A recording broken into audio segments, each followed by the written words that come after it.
A day in Guido's life at Pomposa Abbey. Guido Arezzo belonged to the Benedictine order of monks, named for Saint Benedict, who in the 5th century founded multiple monasteries in Italy. Benedictine monks lived simple lives, devoting themselves to God and to serving others. Because they all lived together in the same way, they called one another brothers and followed the rule of Saint Benedict, which organized the day into regular periods of prayer, study, work, and sleep. Guido's day typically began at 2 a.m., when the church bell chimed to announce the first prayers or matins.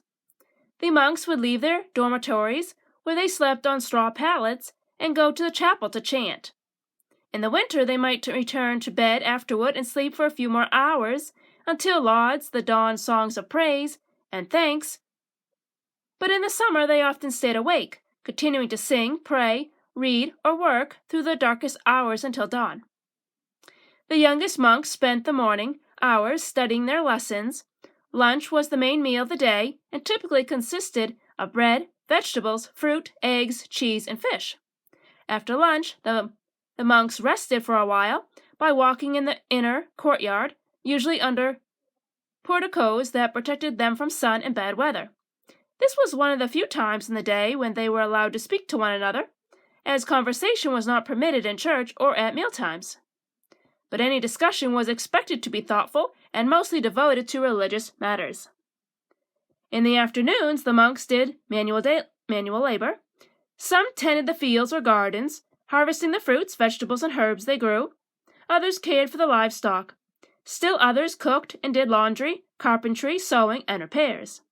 Some of the older monks made wine and herbal medicines. And others copied and illustrated ancient manuscripts and sacred texts by hand in a library, known as the scriptorium. Afternoon work was interrupted twice daily for more prayers and chanting.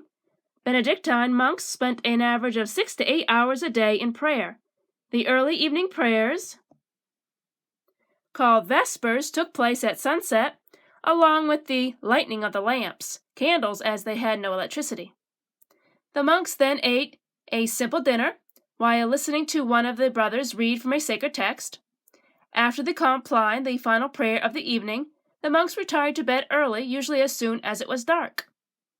Medieval monks had few possessions and wore simple woolen tunics, tied at the waist with a belt made of rope, often covered by another robe with a deep hood, called a cowl. When a monk joined the brotherhood, he shaved the top of his head to create a crown effect, as a symbol of his devotion to God and his willingness to give up all forms of vanity. Monks were very important to their community. In addition to educating youth, they cared for the poor, the sick, and the aged. Travelers could always find a good meal and accommodation at a monastery.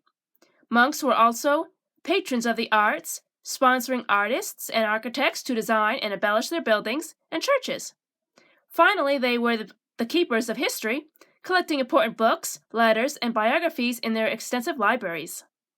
Benedictine monks still exist around the world today, and their daily routines remain much the same as they were in Guido's time 1,000 years ago. The Guidonian hand.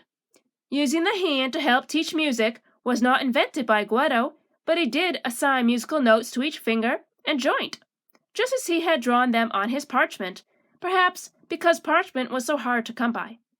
By pointing to his hand while teaching, Guido gave his students a way of visualizing the relationship of one note to another that they could carry with them anywhere.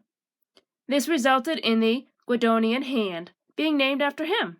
Music instructors throughout the Middle Ages consider this method one of the best ways to teach sight singing.